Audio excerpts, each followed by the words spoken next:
Well, Lindsey and Alison, I'm so grateful to have y'all here on the Social Entrepreneurship and Innovation podcast. Lindsey, you are a repeat guest, so that's quite special. And a fan. Well, I appreciate that. Very excited to host you once again, and as well Plaine Products. And Alison, first time on the show. Thank you so much for joining us as well this time. I think this is my first podcast ever. All right. Well, A lot of that's firsts. we'll make it a good one. But to kind of kick it off, and I was re-listened to our episode, which we published, Lindsey, I think in early-ish 2019, kind of springtime. Yeah. Alison, I want to see if this is, you think, representative of y'all's working relationship, if you agree or not. I'm just kind of curious to get your take. But to kind of paraphrase Lindsey, she said, in y'all's working relationship, if we don't want to kill each other pretty often, then we might not be talking about the things that we should be talking about. Would you say that's accurate, that's representative, or? That's interesting. I mean, we're usually on the same page. I always say that, growing up in the same house, we oddly are coming, her brain is over here and mine's over here, and we come in a very different routes, but we always end up at the same conclusion. We do fight over how to get there, but we always end up at the same spot. But we listen to each other. So yes, yeah. I guess we're not ready to kill each other yet. Well, she did go on to say that y'all have quite the complementary working styles, skill sets, and everything there. So it seems as if that is the case. So, but it's nice that you're able to have the conversations that you need to have, and it seems as if that's helped Plaine Products grow into what it has today. It does. We both definitely push each other in different angles that we're maybe not comfortable with being pushed in, which is nice. And so Lindsey had said in our previous chat, she had spent a really significant time in the nonprofit sector. I think it was 20 or so years, Lindsey, working in the Bahamas there. And so, Alison, I'd be curious to hear a little bit, to kind of add your element to it, to get our complete picture here of the origins of Plaine Products. But why did this work, this business here appeal and make sense to you as far as where you're at in your trajectory in your career? My background is architecture and interior design, and I loved the design side of what Lindsey brought to the table. This was all her idea, but I've seen her succeed in many, many ventures. And so when she came to the table and said, I have this idea, and I said, that's an amazing idea. My husband and I already did have a small business where we were shipping things from our home every day, so that part didn't scare me at all. So I kind of took the behind the scenes side of our business and took on the wholesale and the packaging and the warehouse and the design of things. And I knew that anything she was going to put her finger on was going to do well. So I was happy to join in with her and support her in that venture. And I loved the mission. It was something, being in design, you get to go in and make people's houses really pretty and do things. And you can sometimes offer green suggestions, but I just kind of felt like there was still something I was looking for in my life that I wanted to make an impact to help the next generation. And so this was really a nice combination of all of that. And from what y'all say at Plaine Products, it began with a dream to have less plastic waste in the world. And you mentioned that impact there, Alison. And I think, Lindsey, we were talking about diverting 50,000 plastic bottles from landfills at the time of our chat. Where are we with that? We just hit 200,000 this month. Wow. Okay. So yeah, we are pretty excited about that, and we're going for 250 by the end of the year, which will be a great milestone for us to hit. And we feel on track.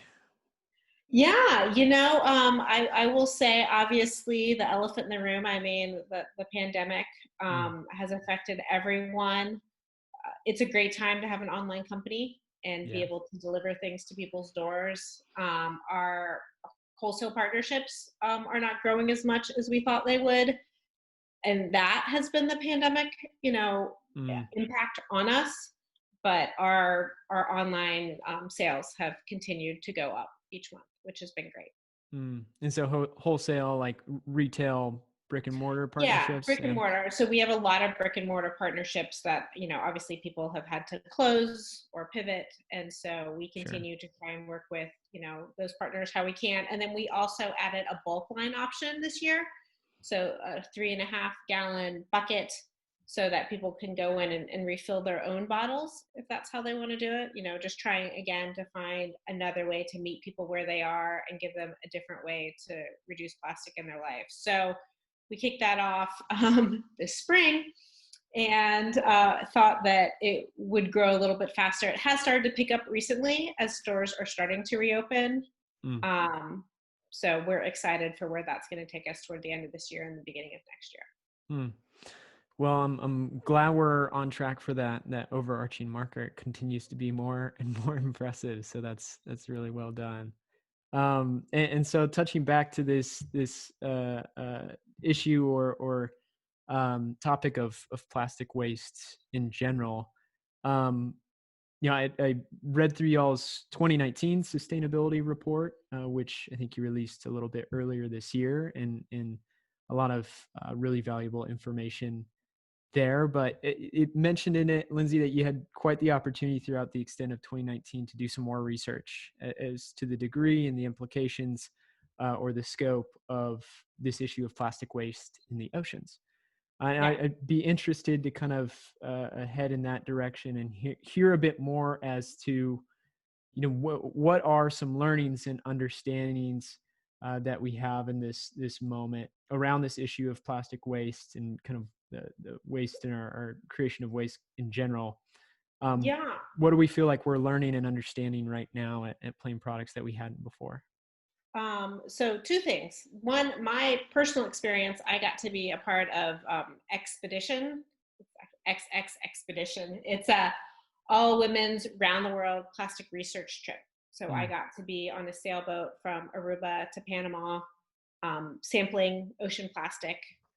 And there was a lot, which was not a surprise to me, having spent time in the Bahamas. What was a surprise to me is, you do see plastic on the surface, but in addition, we were dropping these bottles down 75 feet into the water and taking samples and then pushing that water through a micron filter. And you'd see all these tiny little colored dots. And they were like, that's plastic. That's, so to me, that was a real, yes, can we figure out ways to, pick up the larger pieces of plastic off the surface? Definitely. But once it's that small, there's not a lot that we can do about it. So just, again, that we have to, turn off the tap. I mean, we really have to stop it at the source. Cleaning it up once it's in the ocean, unfortunately, often is too late. That plastic just breaks down into smaller and smaller and smaller bits so that you can't see it, but fish are eating it, animals are it's getting ingested. It's becoming a part of the system in a way that makes it almost impossible to get rid of. And then just recently, more and more is coming out about how a lot of plastic is not being recycled. That, we've been told that we have to do our part and do the recycling. And while that is a good thing, I think more and more it is becoming apparent that that is not the solution. That a lot of plastic that we thought was being recycled isn't being recycled. And even when it is recycled, it can only be used once, maybe twice more before it ends up in a landfill anyway. So I think just stepping back and taking a harder look at a lot of the consumer choices and packaging choices that we're making, and realizing that, before, I just read the other day, before 1950, 95% of packaging was reused. That's not that long ago. We can, we've moved really far in one direction, and I think we just need to start moving back in the other direction again. And so maybe there's some similarities I guess along that thread with what the answer to this question might be, but I'm wondering, as you're engaging people in daily routines, very kind of average everyday engagement with plastic waste, what do you think are some of the most common misconceptions about plastic use, in personal everyday plastic use? And Alison, feel free to weigh in on here if you feel like there's something specific to add. For me, I would just say that I think a lot of plastic use is just habit. I think we've all become accustomed to a disposable lifestyle and sort of, convinced that that's the best way. And so as you try and change purchasing habits, it really requires putting a little bit more thought into what you're buying and taking a second and saying, wait, is there a better way to do that? Or do I really need that? Or can I remember to bring my water bottle? Can I take that extra time? I mean, I remember being actually with Allie and we were working out and her friend was like, I bought a reusable water bottle. I've been waiting for you to notice. Like, there is that, you don't always realize the choices that you make and the things that you do, the impact that they have on the people around you. And, I think I said maybe before, this is something we can solve. Like there's a lot of problems in the world right now that are very overwhelming, but this is one that, we have the capability to have a real impact on, and, consumer purchases make a huge difference. I would agree with that. I would also just touch on, we thought we were all recycling all these years, and now it's coming out that maybe we weren't. And so I think it's even more important now to just focus on reuse. And that's like every time I go to put something in the recycle bin, I'm like, well, who knows what's going to happen with this and what country it's going to end up in. But so that's why I just really try hard not to have to do that. But it is all about choices that we make. And we're just hoping that more and more offerings on the zero waste and reuse side are going to continue to come up and make people aware. And so, Lindsey, you mentioned a couple instances of turning off the plastic tap, essentially. I guess that's my question as to where is the gap still? Do you feel like that's where it all kind of starts and ends for the most part? Is that it stops, stop it at the source, and we can begin to repair and remediate this issue? I mean, I think once it's out there, the amazing thing about plastic is it lasts forever. So once it's out there, there's not a lot you can do with it. I mean, you can try and reuse it as much as possible or use it as long as possible. I mean, certainly there are great cases for using plastic, when you have something that you're going to need for 20 years. Yeah, plastic, makes a ton of sense. But for short-term use, it doesn't make a ton of sense. So the more that we can, help steer people away, the more offerings there are. I mean, Allie and I are chatting about it. There are more people certainly coming online, more companies that are starting to do different options, more glass containers, metal containers, and we don't see those companies as, maybe rivals, but not competitors. I mean, we feel like we're kind of all on the same team of let's have more conscious consumerism and let's, move people away from this disposable culture. So we talk about a lot of, drops and bamboo toothbrushes and cleaning products. Like we promote other companies because we see them as, helping towards our mission, that we're all trying to move people in the same direction. And the more that any one of us can help raise awareness, the better for all of us. Yeah, it's all about education and just kind of letting people know that there's only one planet Earth and we've got to take care of it. Certainly. I mean, and it would seem very contradictory to the mission of y'all's and the mission of these, various other companies. And it's quite typical that sentiment that you expressed there of other 1% for the planet member companies and certified B Corporation companies. and that, what is genuinely important is the mission. It's not just some mission statement. It's, you are genuinely attempting to address some significant problems in the world. Yeah. And I mean, Allie can talk about it more, but again, it's more than a bottle. I mean, she and her husband, Chris, have done an amazing job. I mean, constantly retooling our packaging to not have to include fill, to be able to reuse the boxes as many times as possible, to switch over to paper tape. We really try and live it all the way through the company. And, there are times of both of us, again, that we're like, it would be really great if we could do this. And it's so much harder than doing it the disposable way. But, that's a great thing where we can push each other. She says something I know is true, and I'm like, oh, she's right. We should be doing that. And I call her and say like, it'd be really great if we, so that's something that we've continued to learn and innovate along the way. I mean, I think, Ellie, you just added the backs of the labels are now recyclable. Yeah, all of our shipping labels, the backs are recyclable. And we're still working. The labels aren't quite as sticky as the version that I'm sure is more toxic.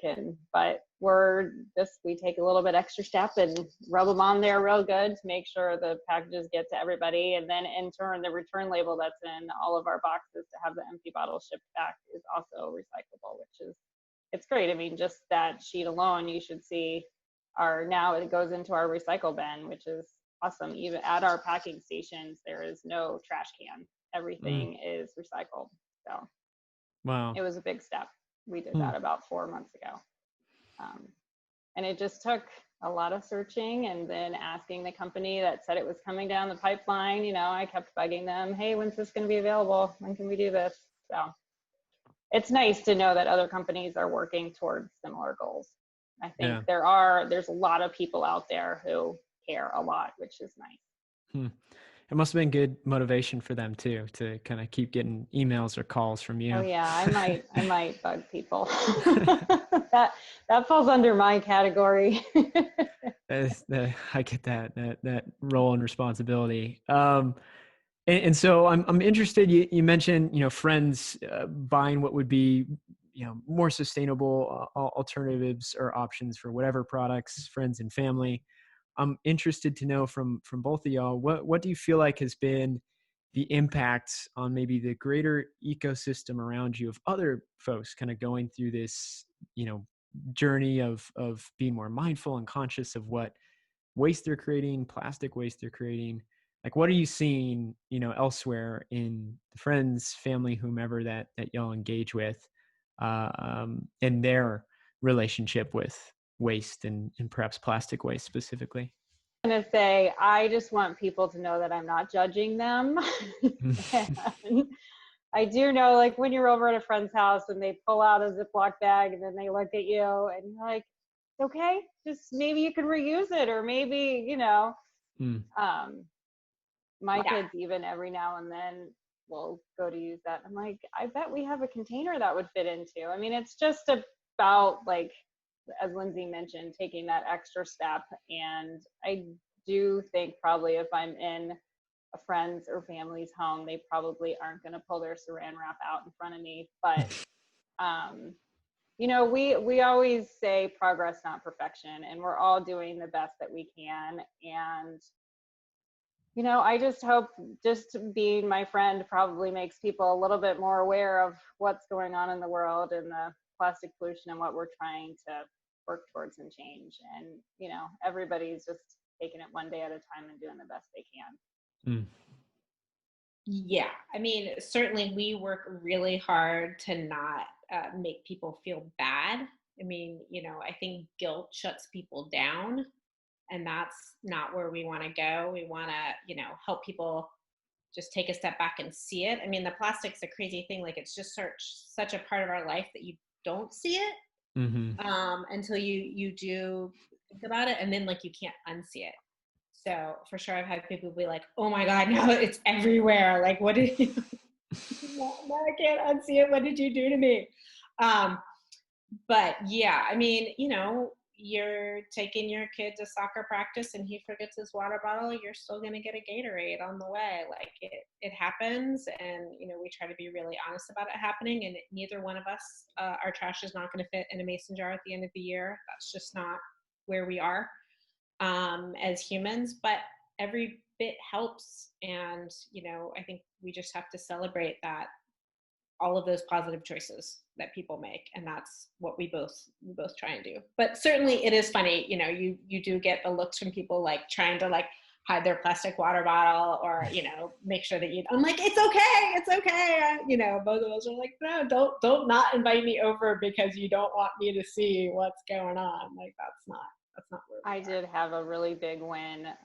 My daughter's teacher would send their spelling words home in a new Ziploc bag every week because they had the list and they would cut it up, and then she would give every kid a new Ziploc bag every week. And I was in there talking about plastic pollution and giving the kids a little talk, and I might have said, well, instead of getting your spelling words home in a Ziploc bag every week, every kid would just have a paper clip because the words are just this big and we could just all paper clip them. And the next week that happened. And so I think a lot of it is just giving people a different suggestion or idea. I mean, they're kind of doing what's easiest and what's just been happening for years. And so just coming up with a new solution.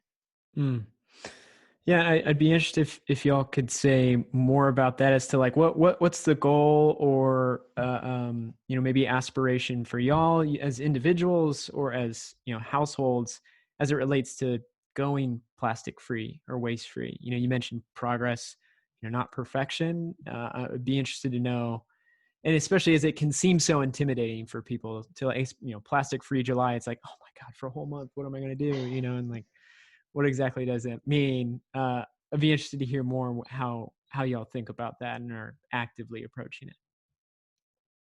I think it's kind of one item at a time. I mean, I still have some razor blades that my mom gave me for Christmas 3 years ago that I'm trying to use through. And when I get through them, I'm going to buy a safety razor, but I'm too old school and practical to throw those away because that's not helping anything either. I already own them and I'm going to save them. So I get overwhelmed if I look at my whole house. And so I just kind of pick off pieces here and there. When I need to get new things, I think about how am I going to approach this and what's the best choice, and do some research and hit up all the zero waste sites and see if they have a good solution. And I think that where people struggle is when they go and buy everything that's zero waste, and then you're really not zero waste. I mean, you're buying all new things and throwing everything away. So it's just, slowly working. You can't do it overnight. No, and it's not a great idea. Like Alice said, I mean, doing it overnight just creates more waste. So there is an element of patience and, replacing things as they come up, and again, trying to just slow down a little bit. And when you're in the grocery store, instead of just reaching for the same thing, you always reach for like, does it come in paper? Does it come in glass? Like, can I get it at a farmer's market? And then as a business, our goal continues to be to expand our offerings so that people have a choice that's not plastic. I mean, that's a huge part of what's going on, is just making sure that there are more options available in the consumer world to give people another choice, because there are some things that you can only get in plastic, and so what are you going to do? And so I guess narrowing a bit it to the alternatives that y'all provide at Plaine Products, predominantly in someone's kind of daily bathroom routine. Lindsey, you alluded to this in our first conversation a bit, but I'd love to kind of touch back on it. Like why the isolation of focusing on these alternatives in the bathroom, like zero waste and plastic free in the bathroom with Plaine Products? I mean, I think we saw a hole in the market when we were coming online 3 years ago, that there were not a lot of good bathroom alternatives. I mean, in the kitchen, things are changing. There's a lot of companies doing that. The water bottles, the straws. We saw a lot of other things coming online, but that room was something that not a lot of people were paying attention to. We are starting to see other people doing it as well, which is great. I mean, there is not going to be a solution to this. It's going to take 100 solutions, and take a walk down any bathroom aisle and there's already tons of products. So we don't ever assume that, we are going to be the shampoo that everybody uses. I mean, everybody's hair is different. Everything is different. So we hope to be one of the solutions to products in the bathroom. And, there's shampoo bars, which work for some people, which don't work for some people. There are other companies, that's all great. And we're just about trying to be an option. I spent many hours standing in the shampoo aisle before we owned this company, looking at all our different options. And I'm a hair person. I have big, crazy curly hair, and I'm always, trying to figure out what to do with it. And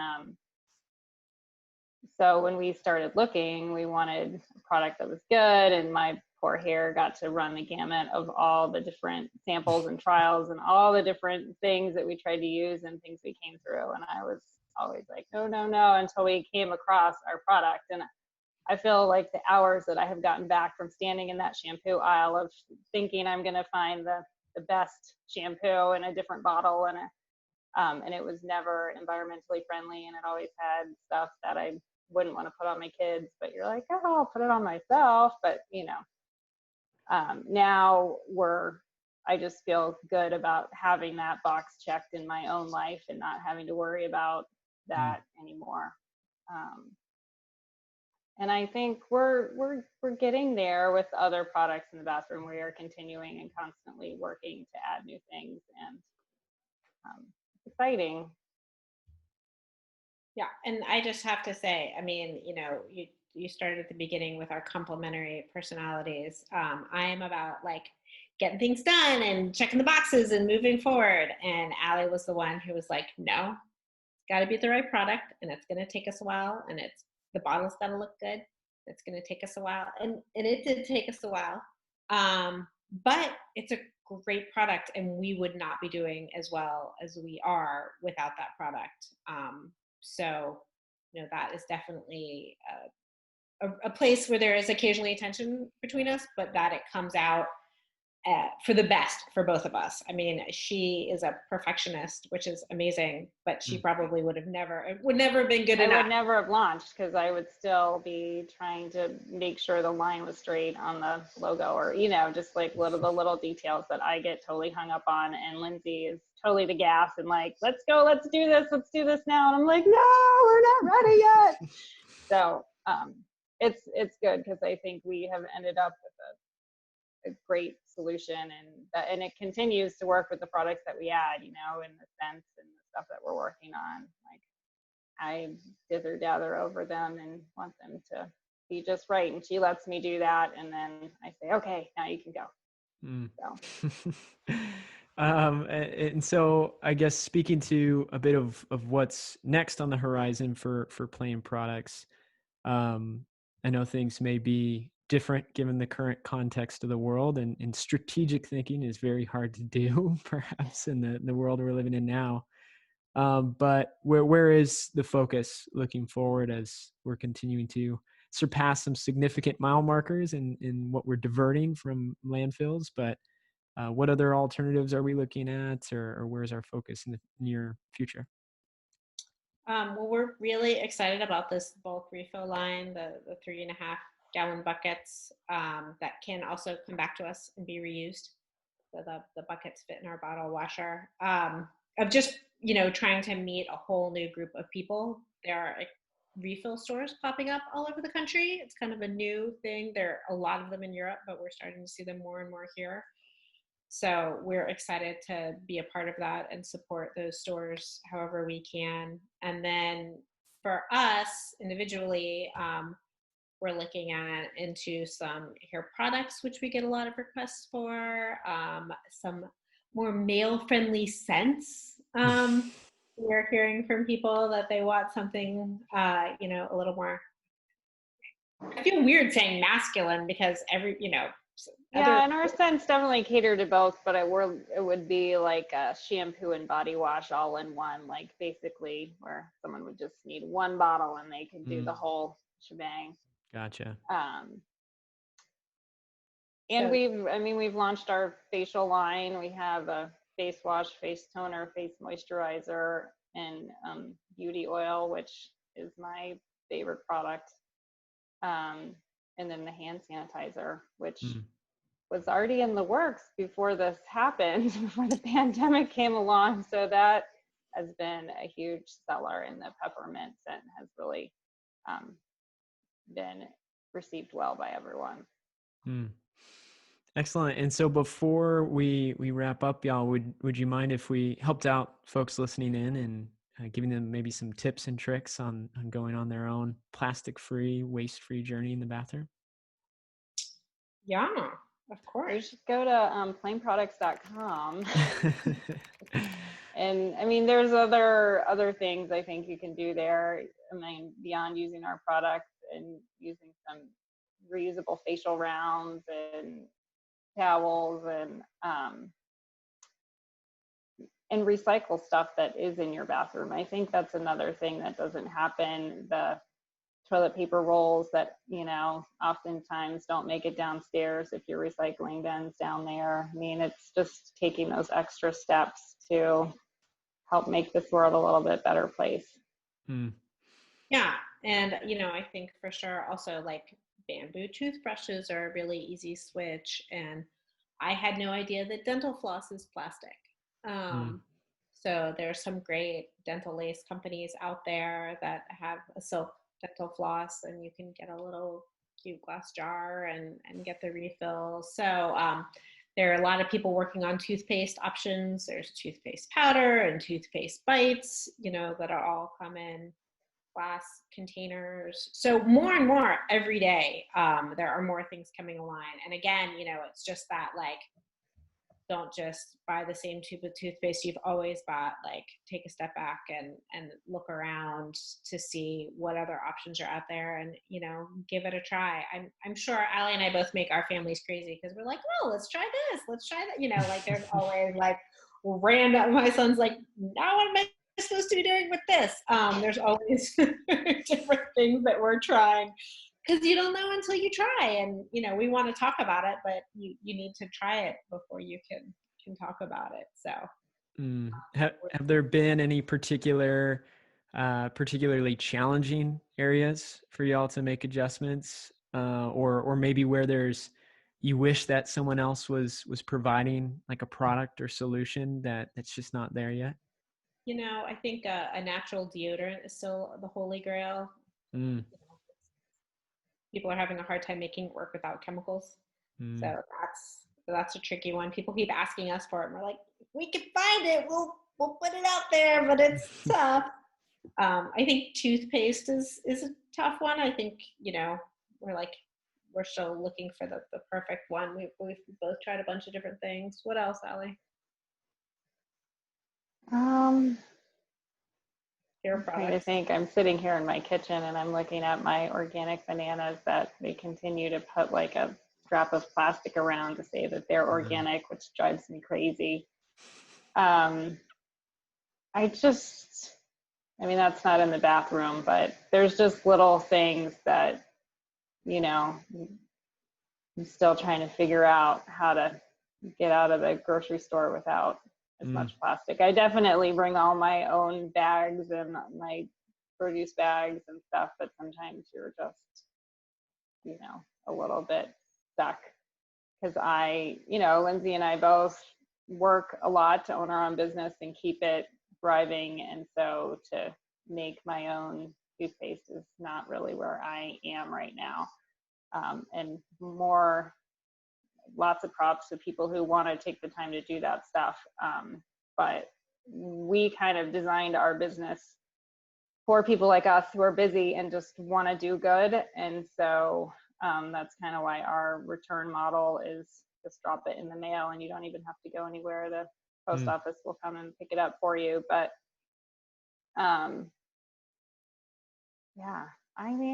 my bathroom's pretty good. I don't know. we've had a lot of time to work on it, and we've talked Yeah. about it a lot. So, I think what Ali said earlier of just picking one thing and starting there and not getting overwhelmed is sort of the key. Next time you need to buy something, try and go more sustainable, and then just build out from there. And don't feel bad, if it doesn't happen all the time, or you can't find something to replace everything. Every step is a step in the right direction. My husband is obsessed with mouthwash, and it drives me crazy. Giant plastic bottle. So that's what we're on the hunt for now. So that's just how it goes. Yeah. And so you did mention a few earlier on, but any other kind of shout outs of products in this space that y'all really appreciate that people can't find at Plaine Products? No, but I'm just sitting here thinking, why can't we carry mouthwash, Lindsey? Well, there we go. Product development. That is something like you could put in one of our bottles and we could do that. This was a great podcast, Corey. I think we've got. There we go. Thank you. That's my goal. We're going to be back to work as soon as we get off this. Yeah, no, I mean, I think there's a lot of great stuff out there, and we work with stores like Earth Hero and Package Free that carry, our stuff, but carry a variety of stuff. They're both great places to start for people who are looking, to just learn a little bit more about what's out there. And I think people who are new to this will be surprised at the variety of solutions that are pretty easy, and it's a pretty fair trade. I mean, all of us agree that you shouldn't have to suffer in quality to swap over to a sustainable product. So, that's something that the industry has, I think, really stepped up on. I think, 20 years ago, it was like, you just had to agree to not feel very clean, but you were sustainable. And, it has come a long way for them. I would put our products and some of the other products up there against any traditional commercial product. Certainly. All right, Lindsey, Alison, I really appreciate y'all taking the time. Anything else you feel like we left out before we close out here? No, I'm just really grateful to be doing this with my sister. This is the first one she's talked me into doing. So she said you would be nice, and it was true. Oh, there you go. I started off a little hot with that first question. Yeah, I was like, first question for me, my heart was racing, but this was very fun. Thank you very much for doing this and doing all that you do for our Earth to educate people also. That's well, thank you. really the least that we can about. do here. The least that we can do. So, all right, y'all, I really appreciate it. We'll have everything Plaine Products linked up at the show notes at growensemble.com. Thanks, Corey. Thanks.